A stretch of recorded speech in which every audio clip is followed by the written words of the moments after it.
Good evening, ladies and gentlemen. Dean, thank you very much for that introduction.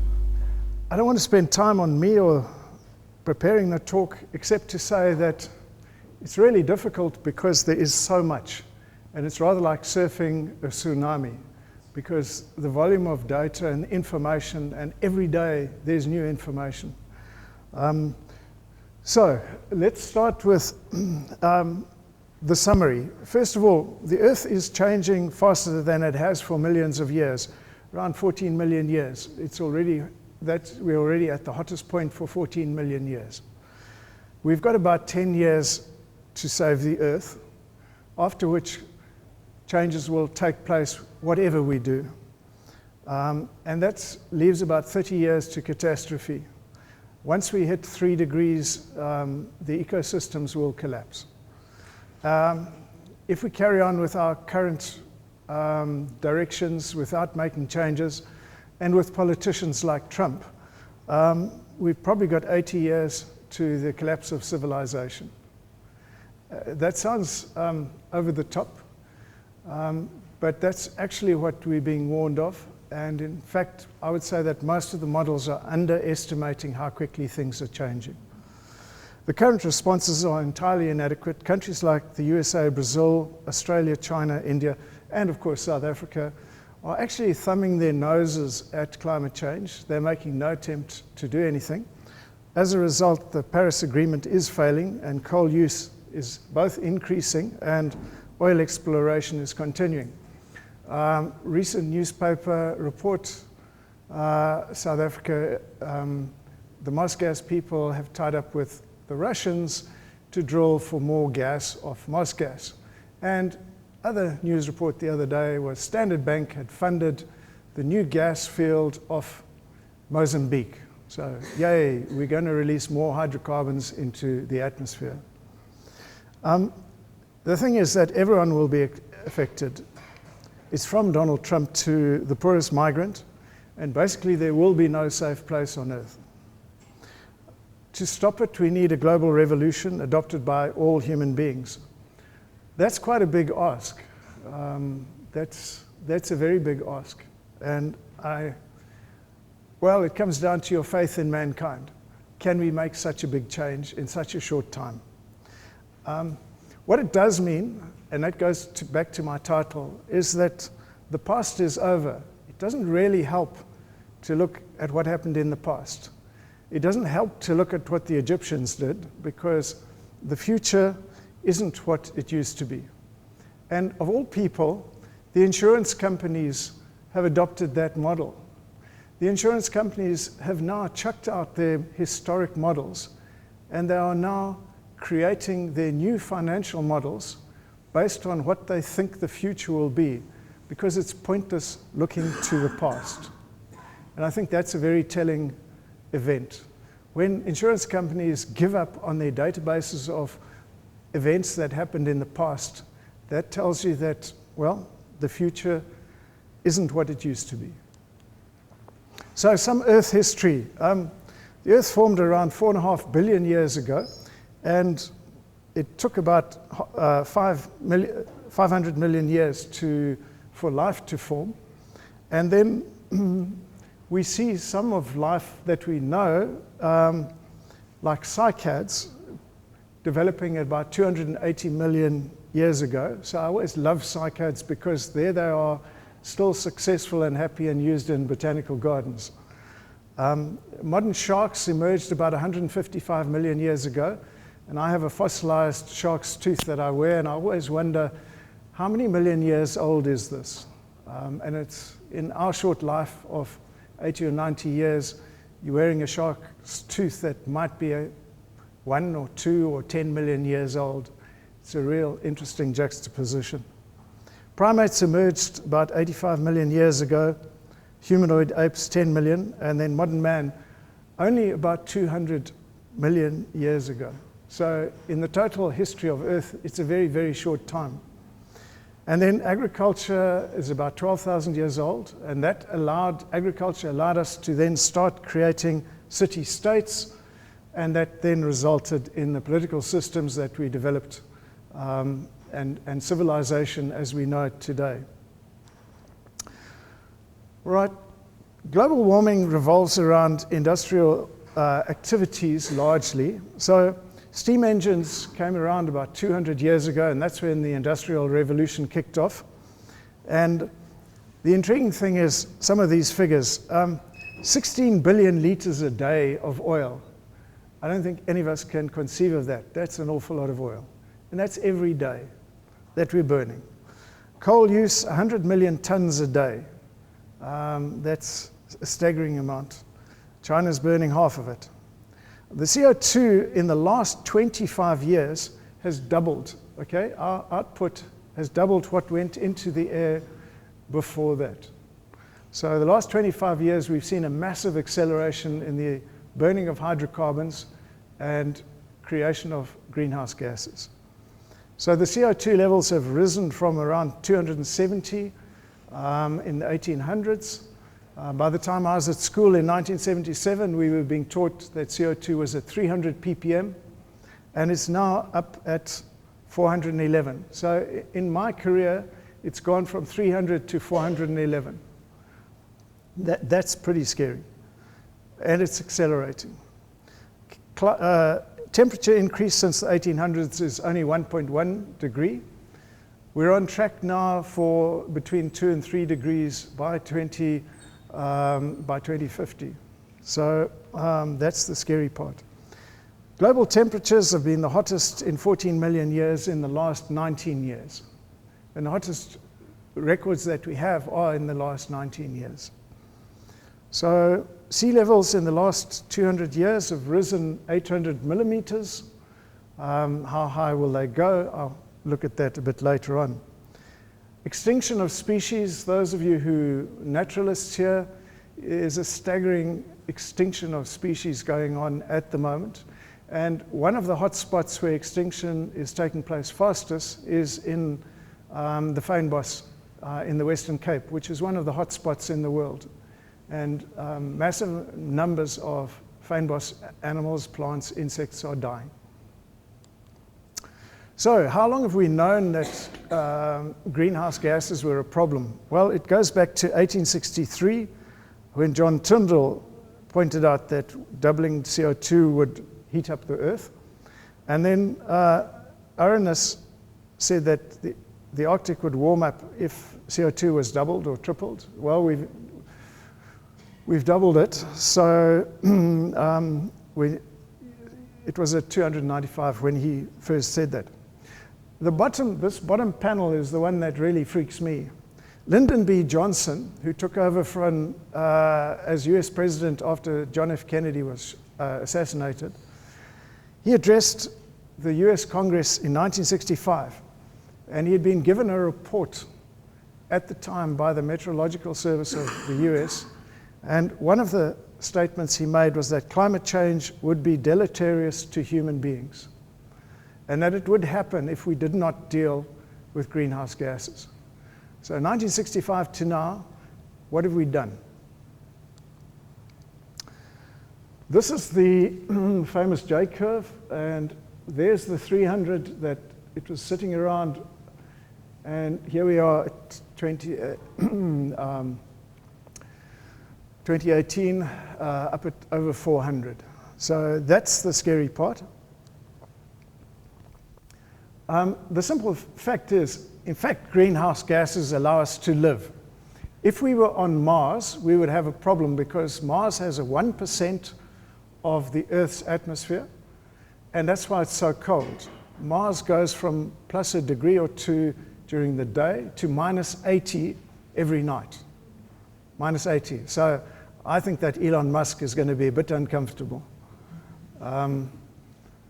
So what it does for us, it's a blanket, and it keeps us warm.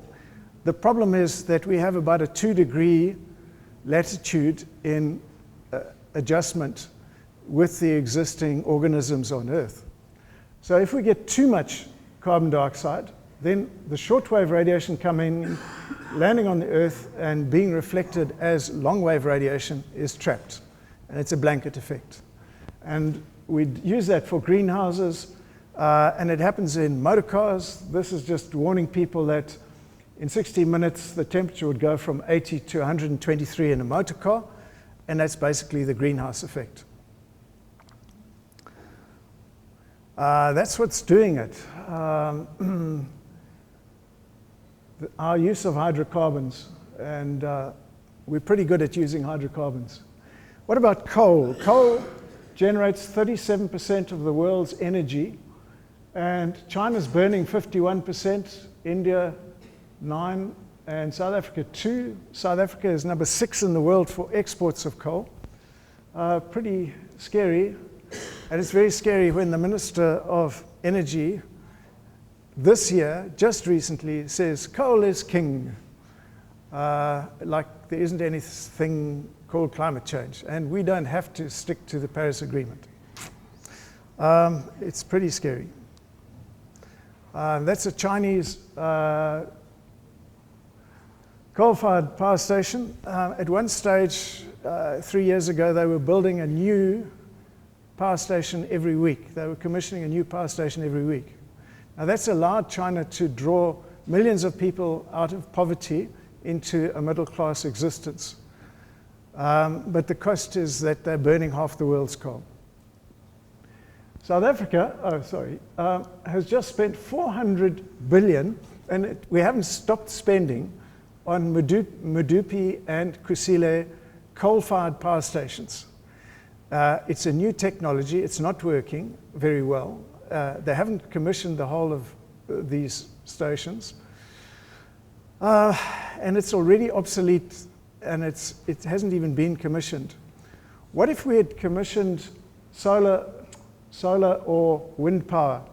Because already in parts of the world, it's cheaper to decommission a coal-fired power station and to commission solar and wind than to maintain operations of the coal-fired power stations. And yet we've just gone and done that. And we've got one of the best sites in the world for solar. We've got the whole of the Karoo. But you have to look at London burning a bit of electricity. This is the Netherlands and Belgium. That's just Paris alone. That's a lot of electricity burning there. Yeah? So the reality is the whole world wants a middle-class life. I blame Dallas. You all remember Dallas, the TV series Dallas. Everyone wants a Dallas lifestyle. Food, water, education, health, holidays, and yes, entertainment. So go spot the DSTV dishes in poor areas. They're there. What about transportation? This is in Sao Paulo, where I've been. I think Costas has been there. It's only 20 lanes in, and well, it's 10 lanes in, 10 lanes out. And they have traffic jams that are 180 kilometers long. But the monster was Beijing. They have 50 lanes, right? 25 in, 25 out. And they had a traffic jam that was 100 kilometers long. And it took 12 days to clear. And I sort of wondered about food and water and toilets. Smog. You know, it's pretty nasty. I've been in Paris where at midday the light on the Eiffel Tower was glowing like a spotlight. Shanghai, Beijing, yeah, you don't see the sun when you go to either Shanghai or Beijing. I was there a week in Beijing and a week in Nanjing. I didn't see the sun. You just don't. It's disappeared behind smog. So WHO recently pointed out that about 7 million people a year die from smog, from particles from smog. So we're prepared to accept that 7 million people a year die from smog. It's just the price of affluence. Okay, so here's the carbon dioxide, and then there's the temperature. It's a pretty close match, and that's the part that's scary. So in 2013, the Intergovernmental Panel on Climate Change, which is basically the United Nations panel on climate change, they said we're making fast progress to 2 degrees. This year, they've just said now we're on track for 3 degrees.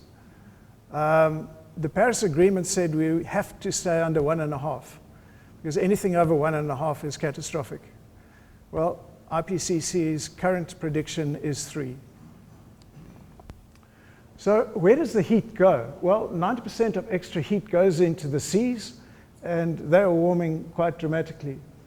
The interesting thing there is that water has a very high specific heat capacity, and once it's absorbed heat, it takes a very long time to lose it.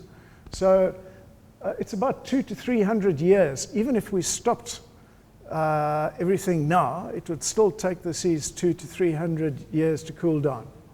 So this is a problem. The seas have immense momentum, and we can't cool them down quickly. There's no refrigerator for the sea. And IPCC pointed out that climate change is already irreversible due to the heat uptake in the oceans. So we already passed the point of no return. Now the question is, how much can we limit it to? And the scary part there is positive feedback cycles. So here are positive feedback cycles. A positive feedback cycle is where the action accelerates that action by itself. So a process feeds itself, then it accelerates, and that accelerates it some more. And then we can't stop it.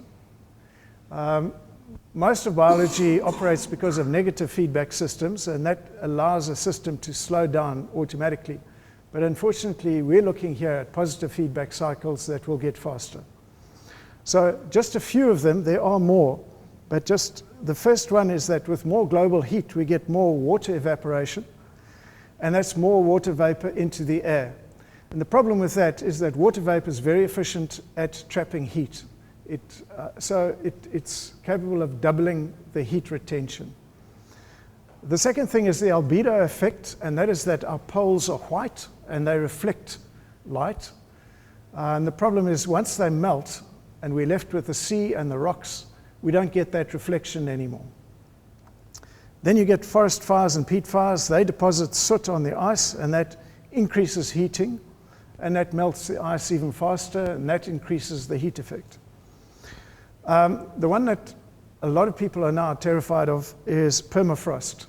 The Arctic is melting, and it's predicted that about 70% of the permafrost of the Arctic is going to melt, and we can't stop that now. And the problem is hundreds of billions of tons of methane and CO2 are trapped in basically giant bogs. And those bogs are now starting to unfreeze and release the methane. And I've watched videos of Russian scientists going around in ponds, and there are bubbles coming out of the ponds. And if you light a match, the gas burns. It's methane bubbling out of the permafrost. So this is happening, and that's very scary because methane is much more efficient than CO2 at trapping heat. And then the forests and grasslands are burning. That releases CO2 by itself, but it stops them absorbing CO2 from the air, putting it into their roots and sequestering the carbon as soil carbon. It also reduces cooling water transpiration, and then that accelerates desertification because heat drives heat. So here's the albedo effect. I don't want to spend too much time on it, but here's the reflection. As you can see, the sea is basically black, and the difference is 70% reflection. Any of you who've been lucky enough to go skiing will know how you can get sunburnt in snow. So that's what so keeps the earth cool. It's that sunburn effect. And if the snow disappears, that doesn't happen.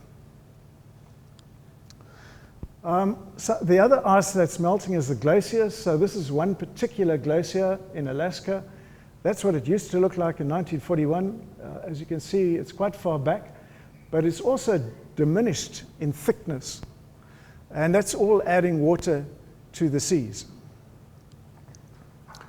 At both poles, the sea itself turns to ice in winter, and it expands and contracts in summer and winter, but the sea ice is crucial to absorbing water and also for the albedo effect.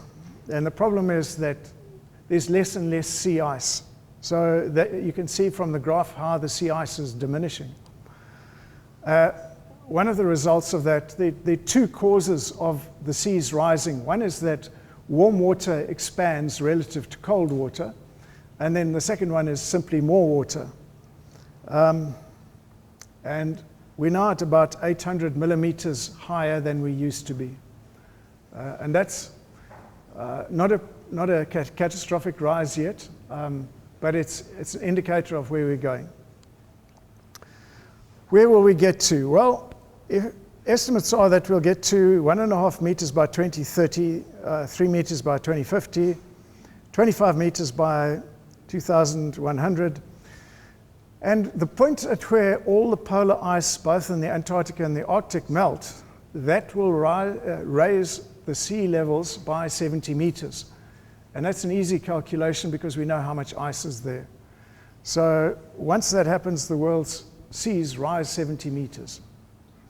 By 2030, that rise of 1.5 meters is going to affect 70% of the world's capitals. So take your pick, London, New York, Shanghai. What's the most expensive land on Earth per square meter? Manhattan Island in New York. Most of Manhattan Island's going to disappear. But it affects places like Durban, Cairo, Lagos, Maputo. The other big problem is that there's a lot of people there. So it's 1.8 billion people will be displaced by that flooding. On top of that, the river deltas are hugely important in terms of rice production around the world. You've got Egypt, the Nile Delta, then you've got Vietnam, China, Nigeria. Massive food production. We lose that. Because once you've got salt into the lands, that's it.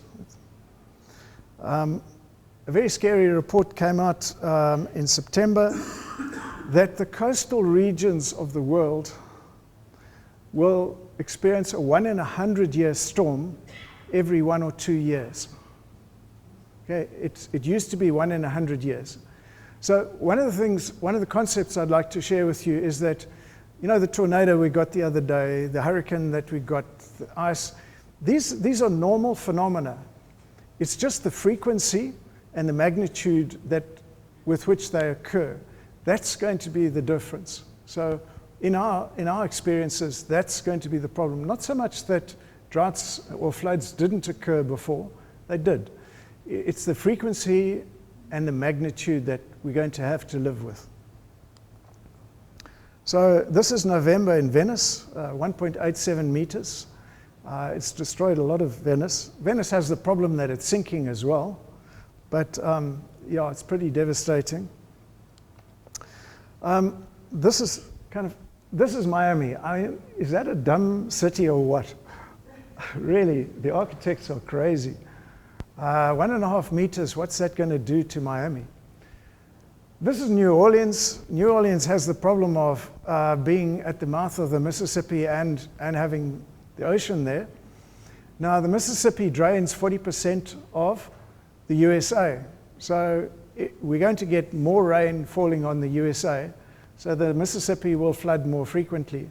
And then if it meets storm surge, New Orleans will get wet. So that is happening now on a regular basis. Where the Mississippi and Missouri meet, it's St. Louis.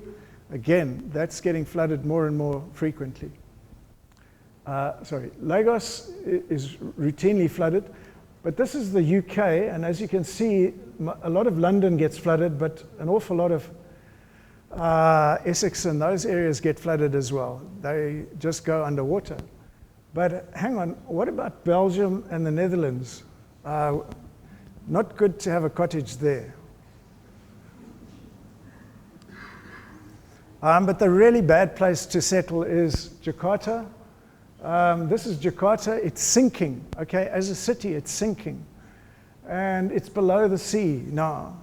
And it's sinking. And it's got 10.8 million people, which is kind of 14,500 per square kilometer. That's an awful lot of people you've got to move. Now, the president has said, we're going to move to another island. I don't know how you move a city on that scale to another island. Yeah, but you can see it's pretty vulnerable. A nice little tsunami, yeah. But what about China? Well, 542 million people will be flooded out, including my nephew. My nephew lives here in Nanjing, and this is the industrial hub of China today. That's why you have so many people there.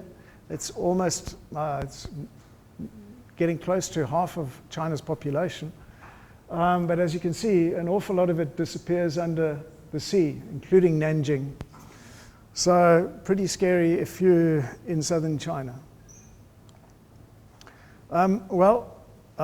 Let's go to a tropical paradise. Let's escape. I don't think so. When Hurricane Dorian hit it in 2019, there wasn't much left of it. Pretty much every house got trashed. What about the ecosystems in the sea? So here we have what a coral reef should look like, and that's what the coral reef and parts of the barrier reef now look like. And that's purely from a heat effect. There's also an acid effect because carbon dioxide dissolves in water to make carbonic acid, and that is acidifying the sea. Here's moss in the Antarctic, and it's died simply because of the heat of the water. So climate change is heating up, but it's acidifying, and then we're getting much more violent storms. We're also getting changing currents. So those of you planning to emigrate to the UK, it could be dodgy because the UK is nice and warm because of the Gulf Stream. And that keeps the temperature around 0 in winter. Now the Gulf Stream is weakening because the difference between the poles and the tropics is weakening. So if that weakens, then the UK gets the same climate as Newfoundland because they're on the same latitude. So that's winter temperatures of -20 to -40. And that's really what it should be without the Gulf Stream. But yeah, let's talk a bit of heat. Here, bats and birds falling out of the sky because they're simply too hot. What about the fires? This is a staggering figure, 30 football fields a minute in 2019 being cleared in Brazil, okay? And that's the Amazon rainforest. That's a staggering amount. Now, the Amazon it absorbs about 5% of the carbon dioxide we release every year and sequesters it, so now we're burning it. But actually, if you look at fires in the southern hemisphere, Africa's even worse. And here's Angola, DRC, Tanzania, and Zambia. And those are the fires. And that's people burning the bush so that they can farm. So it's pretty scary there. And then 2 million hectares of Siberian tundra burnt this year. Putin mobilized the army to try and fight the fires. But it's largely uninhabited areas, and it's just burnt. California, any of you know Miley Cyrus? And the older ones of you might know Neil Young as a singer. Both of them lost their houses. Both of them are quite wealthy people. I wonder what those houses were worth. They're gone. So a lot of people getting... Now, what about Australia? Well, we're looking at 1 million hectares so far burnt out, and probably more to come. Indonesia has been catastrophic. I have to share this because it's really insane. In Indonesia, they're burning the bush. Okay, they're burning the forest so badly that they smoke out basically the planet, but especially Southeast Asia. They're burning it so that they can grow West African palm oil, so that America can meet its requirements of biodiesel. Don't you love it? And then that was Greece last year, where people lost their lives. But basically all the Mediterranean region is at desperate risk, which is the same problem as California. It's just that it's now tinder hot. What about South Africa? I see Roland is here. He might recognize these. This is the region of greatest risk. It's the Sahel. And it's a marginal area already. Countries like Senegal, Mali, Burkina Faso, Niger, Chad. And it's very marginal. It borders on the Sahara. Now, if the rain drops below what it was, then it no longer becomes habitable. And then what happens then is people move, or what's happening now is that you're getting a collapse of civilization there. And people say it's Boko Haram, but it's actually the local people fighting over diminishing resources. And then those people are going to become migrants. And we're talking about 100 million migrants who have to escape because they cannot live there any longer. South Africa gets pretty warm in the middle. It's already a very warm place. 80% of South Africa is designated as desert or semi-desert. And we're going to get warmer and drier. We may get more rain on this side, but it's probably in bigger storms rather than more frequent rainfall. I would say that Mozambique is probably going to get an awful lot more floods. What about the northern hemisphere? Well, there were floods in 2009 and 2015, and they looked at sediments going back 550 years, and they've just come out with the result that these were the largest floods that had occurred in 550 years. But then just in November now, they've just had floods. They got 428 millimeters in autumn, and a very large portion of northern UK was underwater. But then it gets worse, because that was 2 weeks ago. Now this week, they've got Arctic air has descended from the Arctic because of weakening jet streams. And so the UK is predicted to have temperatures between -10 and -20, and -27 in parts of Scotland. And this is going to sit over the UK for 40 days. So any of you planning to go to see relatives for Christmas, it could be a very cold Christmas. But at the same time, this is happening in the USA, and it's the same problem. It's kind of like the genie. The Arctic air is trapped there by jet streams that keep it in place. Now, as the jet streams weaken, the Arctic air can escape. So the dramatic icing up of northern USA last year was the same thing. Now it's happening again. So my brother lives in Boston, and they had -20, and they had about 6 feet of snow. And nobody moved because you couldn't. So, what are the current predictions? Well, water shortage by 66% of the world's population within 6 years. Loss of 90% of the glaciers, 15 years, and loss of all the ice in the poles, somewhere between 30 and 100 years, depending on whether you're an optimist or a pessimist.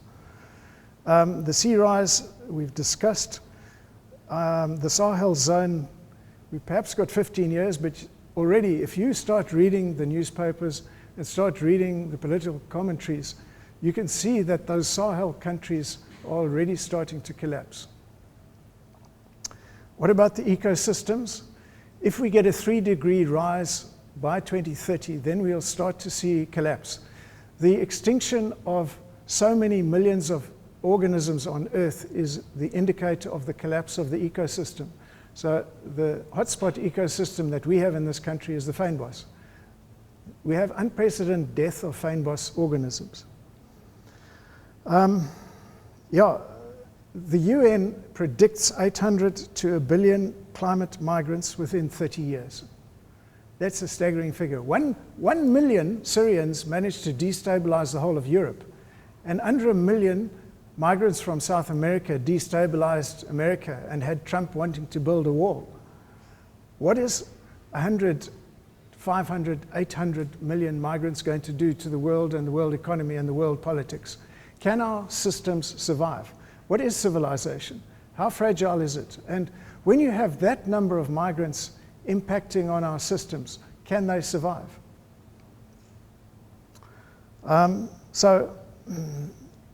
Will our civilization collapse? And that would be in 50 to 80 years. So perhaps we'll go extinct in about 120 years. And in about 1 million years, novel intelligent creatures will evolve. And then in about 4 billion years, our sun will burn out and consume the earth. So it won't be the end of the earth, but it might be the end of us. Survival or catastrophe, it's a choice. We need to decide now and act. We have roughly 10 years. The one comment is that the Earth's biosphere might adjust to a new but radically different equilibrium at a high temperature. But that's only if large numbers of humans can't survive those future conditions, and so that there's no more addition to hydrocarbons in the system. But really, it's the people that's the problem. Actually, it's not even the climate change. So have a look at global population increases. 70,000 years ago, there was a near extinction of Homo sapiens. It got down to somewhere between 1,000 and 10,000 living organisms, and we can do that by tracking back DNA. But already within 60,000 years, we managed to get up to 7 million. And then once we got to the 1300s, we were able to jump through the billions. We're now at somewhere around 7.5 billion, but we're expected to get to 9 billion somewhere between 2030 and 2046. And getting to 12 billion would be interesting, because 6 billion will live in 9 countries: India, Pakistan, USA, and Indonesia. But here's the interesting part. 5 countries in Africa contributing to half of the world's population. It's a bit scary. But this is another thing, population and CO2 emissions. Basically, it comes down to consumption. CO2 tracks the population. So population growth is a real driver of climate change. It's the fire. Climate change is the fire, but overpopulation is the petrol. It's quite a nice logo, and if there's one logo that one concept I'd like you to take away from today, it's that. Overpopulation is the petrol. We have a history of petrol and tires. The problem is that climate change dominates the public discourse because we can actually do something about it. The problem with population is that it's very, very, very politically complicated. But here's some numbers. 10,000 new babies every hour. That's a lot of babies. And that's 1 million new people every 4.5 days, which is 8.5 million people. Now, every person on Earth has a carbon footprint of 4.9 tons. So every year, we're adding 400 million tons of carbon footprint on the existing carbon footprint, just by all the new people. And the impact of that can be put into the equation of population times affluence times technology equals the impact that we have. So the richer we get, the more technology we have, the worse the impact. And that's what everyone is aiming for. And that is the capitalist dream. Constant growth and wealth for everyone. So why is overpopulation ignored? Well, it threatens our freedoms, human rights, animal rights, our total system. Overpopulation threatens everything. But it's a very, very hard sell because it's surrounded by fear and misunderstanding. And Karen Schrag said, the fear is huge, the misunderstandings are monumental, and no politician is going to step into that. It's not going to win them arguments. And they have a vested interest in the constant growth model, because if you have a constituency that's a mixture of rich, middle class, and poor, and you have a large amount of poor people, you can promise them growth. That growth will pull them out of that. Instead, we need to talk about a sustainable model where everybody has to share that limited cake, because the world is finite. And that is not a good message if you're a politician. There are two ways of looking at the population in this finite planet and in terms of greenhouse gases. One is to reduce population growth, and that revolves around women. And it's about empowering women. And guess what the right wing does every time? They stop the two things that are needed: access to family planning, i.e. contraception, and education for girls. What did the Taliban do the moment they went back into areas of Afghanistan? Kicked the girls out of school, and they definitely stopped the family planning. And an economist, Paul Hookton, calculated that female empowerment package would reduce greenhouse gas by 120 billion tons by 2050. So the one really potent option we have involves empowering women. That's got to be good. The other thing is to look at the fact that the richest 10% of the people use up half of the world's, put out half of the world's greenhouse gases. So what about taxing people on their greenhouse gas contributions? But then how do we balance the income equity issue? How do we balance sustainability? How can we transform the global economy? And ultimately, it comes down to a sustainable circular economy, and we have to do that in the time that's left. And the world is absolutely committed to capitalism and a constant growth model. So that's a big, big, big question. What about overpopulation in Africa, where we are? Well, currently we've got 1.2 billion people. It's estimated we'll have 2.5 billion. We're the fastest growing continent in terms of population. The average African woman has 4.7 children, and that's largely in Central and West Africa. The biggest problem is that women are having babies very early. The average age is 22, which is 4 years younger than the other continents. So that means the next generation comes through faster.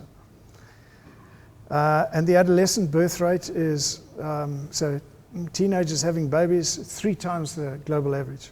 South Africa, a staggering figure, 60% of babies are born to single mothers.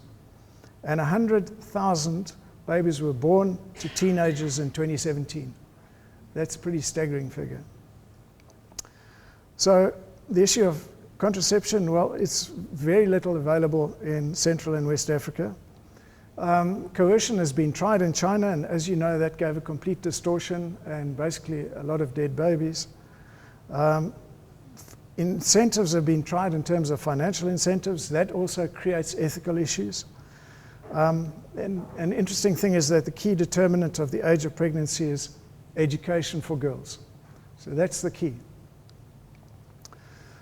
How are we going to survive? Well, 11,000 scientists signed on to a publication in Bioscience, which came out last month in 2019. And there were 6 points that they wanted us to focus on. The fossil fuels, pollutants, how do we manage them where they are, like in permafrost? How do we restore the ecosystems on land and sea? Meat consumption is a major contributor to our greenhouse gases. And then changing the economic goals. Now, as I say, we don't have a lot of time. How do we go from the capitalist system to a cyclic economy in the time that we've got available? And lastly, they did mention the unmentionable, which was controlling world population. But hey, we've got the leadership to do it. With leaders like that, I'm sure we can make it. Donald, Boris, Putin, this is the president of China and, India, and China here, he's now president for life. You know how well that works? And this is Bolsonaro, who's really keen on burning the whole of the Amazon. He's a scary guy. So here's another cause for depression. This was something in the Sunday Times, in the brief section, okay? In China, they opened a $63 billion airport, okay? $63 billion. And They're planning on 72 million passengers in 2025, and that's going to increase to 100 million passengers. This is great. The economy is booming. We're growing the economy. We're growing the tourists. And the first plane was an Airbus 380. Yeah, well, if you work it out, that means one has to take off or land every 4 minutes. And then next door to it, no cognitive dissonance, weather catastrophes reported by the Intergovernmental Panel on Climate Change.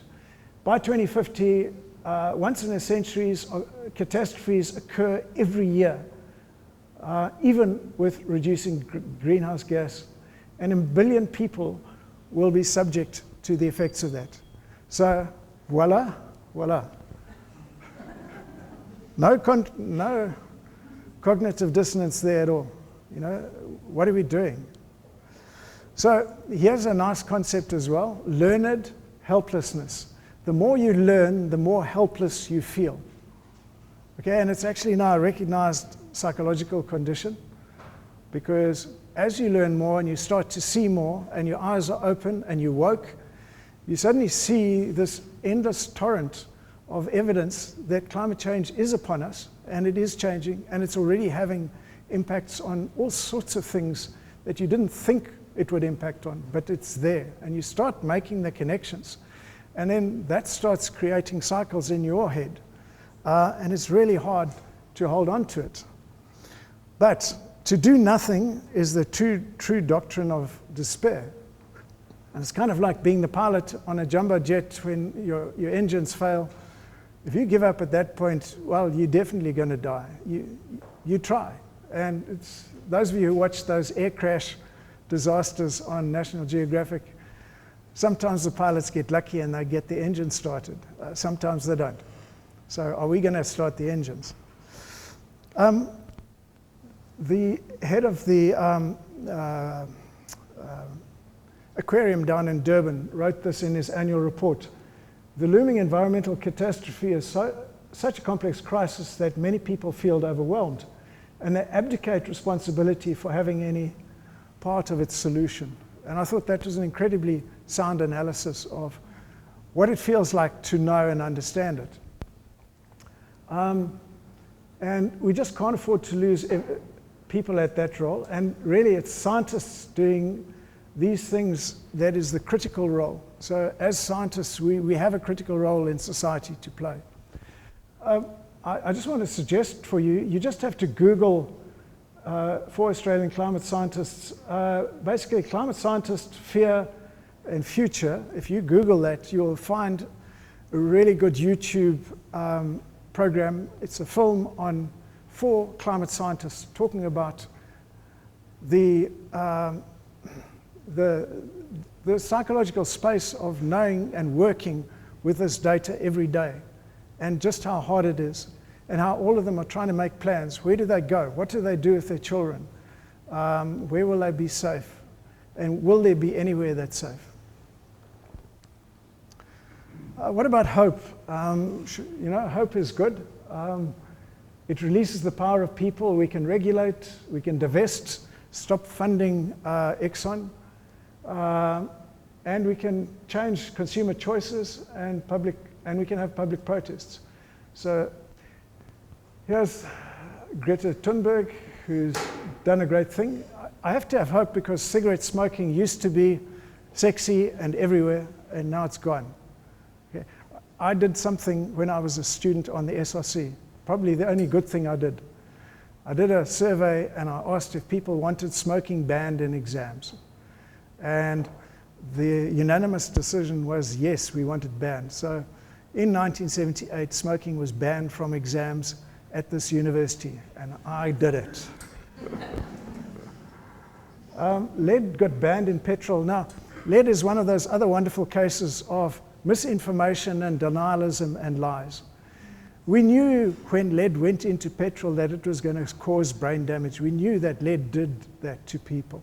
How could we do that? But the petrol companies were very powerful, and here was something that would make petrol behave better and it wouldn't pre-explode. They went ahead with it. But we did get it banned when we knew enough. Safety bags, airbags, they're there. Greta Thunberg has changed the world's perception. I really believe that she has made a difference just in perception. And that perception is crucial. And this is one of the more admirable politicians in the world, Jacinda Ardern in New Zealand. They've now got a zero carbon economy by 2050. They've committed to it. They've also committed to banning offshore oil and gas drilling. In the same week that South Africa committed to drilling with the Russians off Mossel Bay. And her comment is, we have to move beyond hope and aspiration. The problem is things like COP don't help at all. It's just aspiration, it's talk. There's no commitment, there's no investment. It doesn't actually change the game. Unless there's commitment and investment, then nothing changes. So, where are we? Well, IPCC says destructive effects if rising emissions are not cut. They haven't peaked. The previous level of emissions were 40 billion tons a year. They've risen to 55 billion tons. So we're getting accelerated CO2 emissions, not reducing. The Paris threshold requires a cut of 7.5%. We're not making any cuts at all. We're not even meeting what the Paris threshold agreement agreed to. And current emissions are predicted to cause a 3 to 5 degree rise by 2100. And that would expose 55% of people on Earth to 20 degrees of deadly heat, which is between 50 and 60 degrees. So we're on track now for the 3 degree rise. And to quote the World Met Organization, this would bring mass extinctions and large parts of the planet would be uninhabitable. I love this Petteri Christensen. He's such an optimist. We're talking about transformational changes here. Incremental changes will not succeed. We simply need to transform society in the next 10 years. So, can we do it? We've got one Earth, and we adapt or we die. There are no lifeboats. It's not the Titanic. Here's a story that I think is really apt. The extinction of the passenger pigeon. In the 1500s, there were 5 billion birds in the USA. It would take weeks for the flock to fly over. So they hunted them and they chopped down the oak forests because these pigeons ate acorns. Look at this guy standing on a pile of shot pigeons. Why did they shoot them? For what? Just for fun. Okay, and by 1912, there was only one left, and then it was in a zoo and it died. Surprise, surprise. So we managed to make things like passenger pigeons and auks and quaggas go extinct. Can we do ourselves in? Titanic, you all know. Well, I'd say that climate change is the iceberg. I always think it's tragic looking here because these guys all went under. And there are no lifeboats to Mars. I think maybe Elon might make it, but it's going to be rather cold there. So, will life on Earth continue? And the answer is, unreservedly, I'm sure it will.